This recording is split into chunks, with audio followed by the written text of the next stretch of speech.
Okay, so let me just show you my desk real quick. On the left side are the little heart stamps that I'm going to use for the center of the pendant.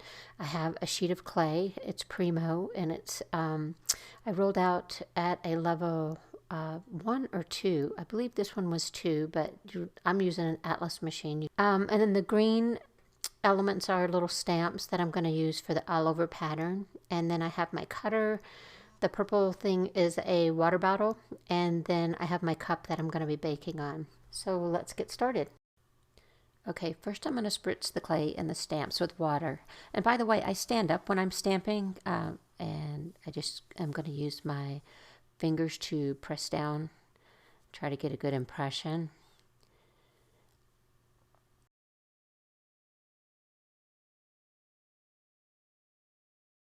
It looks like it could have been a little deeper, so next time I'm going to use my acrylic block. I'm going to press down and gently rock back and forth. Again, I'm standing up. That just gives me the ability to put a little more pressure.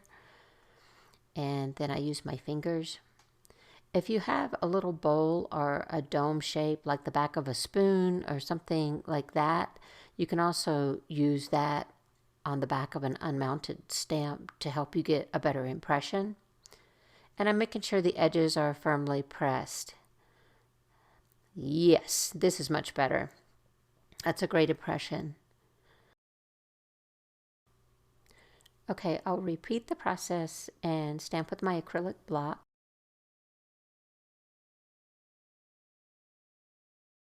And then press a little more with the little bowl.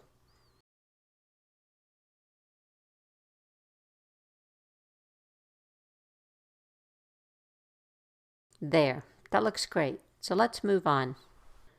So next I'll be using my ice cream cone shape cutter. So let me grab a plastic deli sheet.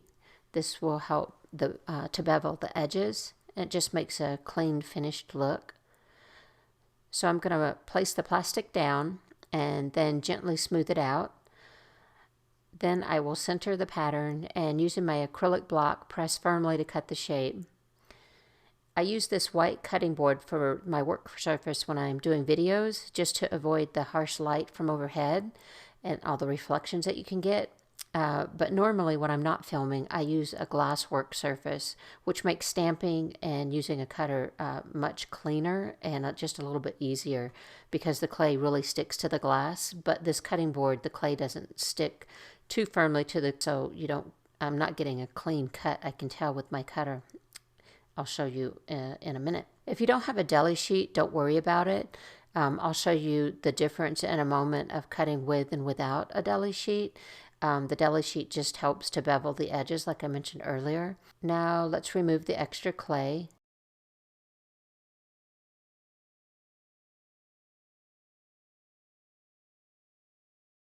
You can see now where the cutter didn't completely cut through the clay, but that's not a problem. I'll just use my blade to remove the excess clay.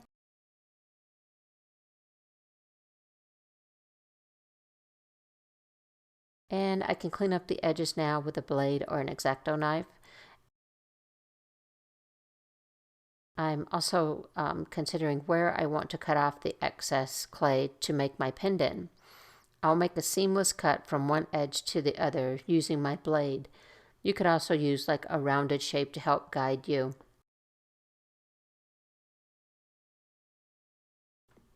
I'm forcing this small blade to flex, but a real flexible blade may work better for you because it would be much easier to bend. I want to avoid accidentally cutting the shape on the far left, so let me reposition these pieces before I cut them.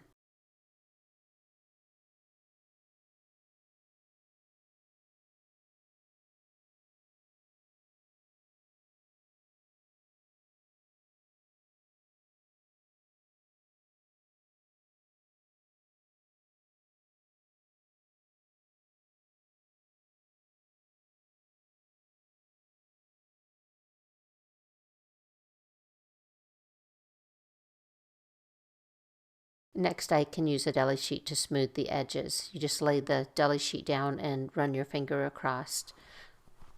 It helps just really smooth it out really nicely without getting fingerprints.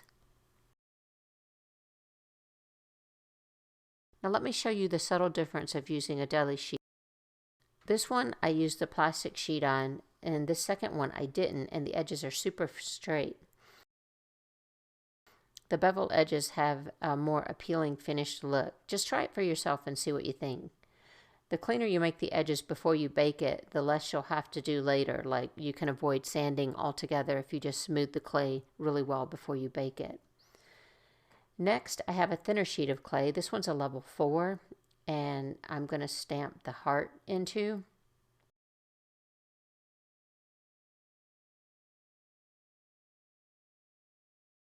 So I'll spritz with water,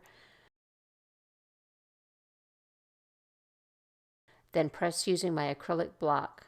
Again, I'm standing up to really press down, and I'm rocking it gently up and down and side to side. This is a pretty good impression, so I'll do a couple of more.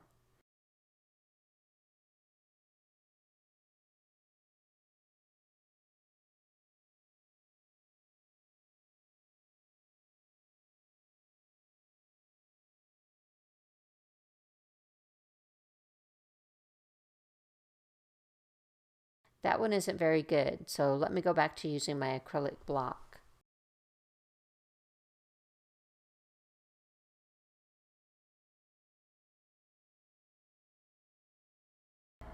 I like to remove the excess clay.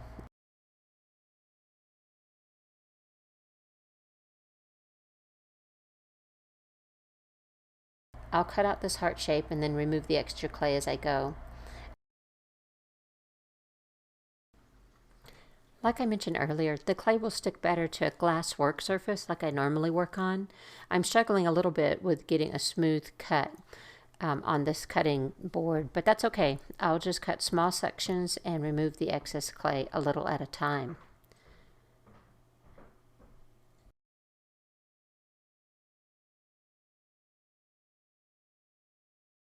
I'll cut out the rest of the hearts off screen so that we can move on to the next part of the demo.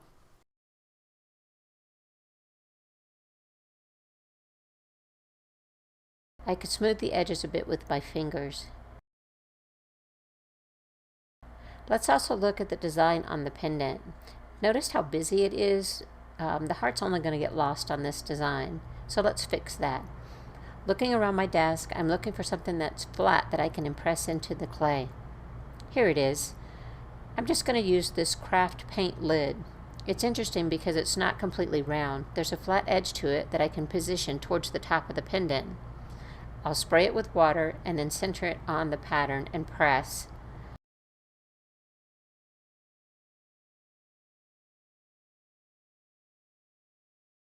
I think I should press it again to get a better impression.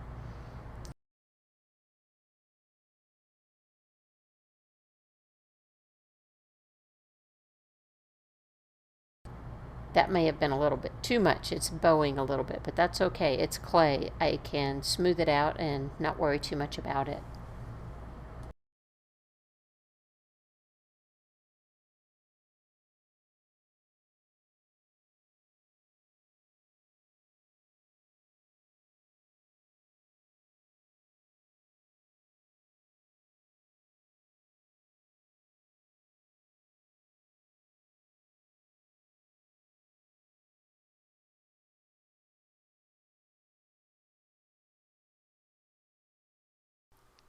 Now if we place the heart on the pendant, you can see it much better, and it has a nice little frame around it.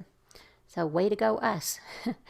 Okay, now we're at a place in the demo where I could just attach the shape piece and bake. But let me give you one of my favorite clever tips, and that is when I'm designing a piece and it has layers to it like this pendant does, I bake the first layer first and then allow it to cool before I add the next layer. Because when I add more raw clay, I won't distort the piece underneath it. So let's do that now. I'll place this on my baking cup in a preheated oven for about 20 minutes. Oh, but before we do that, let's add our jumprings.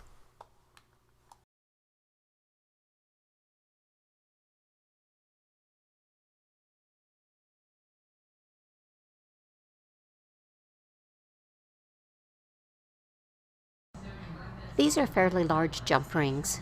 What you want to do is find the opening of the jump ring and place it onto the clay. This will hide it once we add more clay at a later step. Height-wise, try to center the middle of your jump ring near the top edge of the clay. This will allow space for you to attach extra jump rings later. Then press down using your finger to temporarily attach. Now we'll use a tool to press down about halfway into the clay.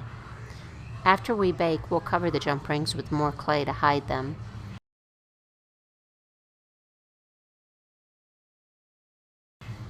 These are ready to go into a pre-baked oven for about 20 minutes. The base of my pendant has cooled, so we're ready to add the heart. We can either use liquid clay or Genesis. Genesis is my favorite because the paste is thicker and not as slippery as clay, the liquid clay. Notice I'm leaving my pieces stuck to my cup. I do this because I'll need to bake again. Keeping it stuck will keep the curved shape. If I pop them off now, they won't stick to the cup again. So I dabbed a tiny amount of paste onto my finger and place it onto the back of the heart. I find it to be less cleanup and easier to put the paste on the heart instead of putting it on the pendant. Now I'll center the heart in the middle of the frame, gently pressing down with my finger.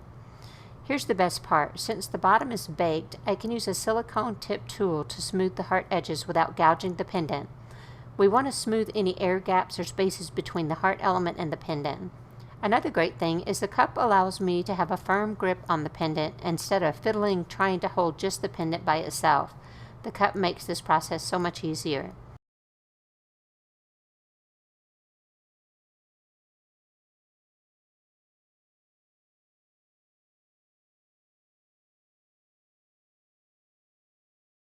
Next, let's add clay to hide or cover the bottom part of the jump rings. We'll texture it and then we'll bake again. Using a small amount of clay, let's cut out half a circle to cover the jump ring where it's on the clay.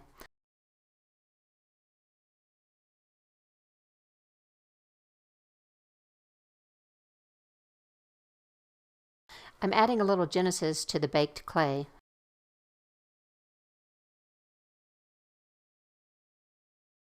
Then I'll press pretty hard to get the clay to stick.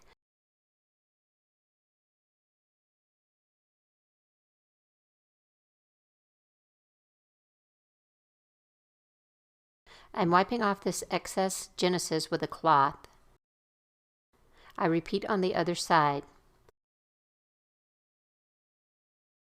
I'm noticing right about now that I could have used less clay, but we'll just keep going and I'll press it in with my fingers. Now, to look like this design element was on purpose, find your texture stamp and spray with water. Then we'll press it into the raw clay.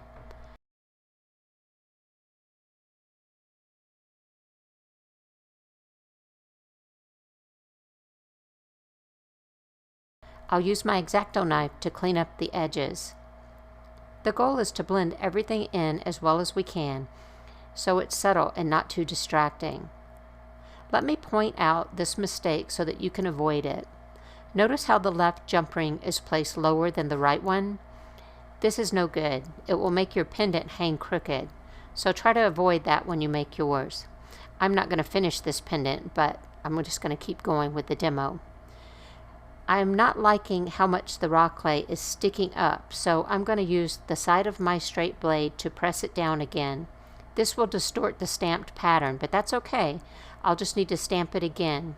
That's the beauty of working with clay. If something is bugging you, just stop and rework the area. You'll be happier later if you do it now. There, that's better. Now if you take your time, you can really do a good job at hiding the jump rings. This is a little too much clay, but by stamping it, it looks like it was an intentional design element instead of an accident.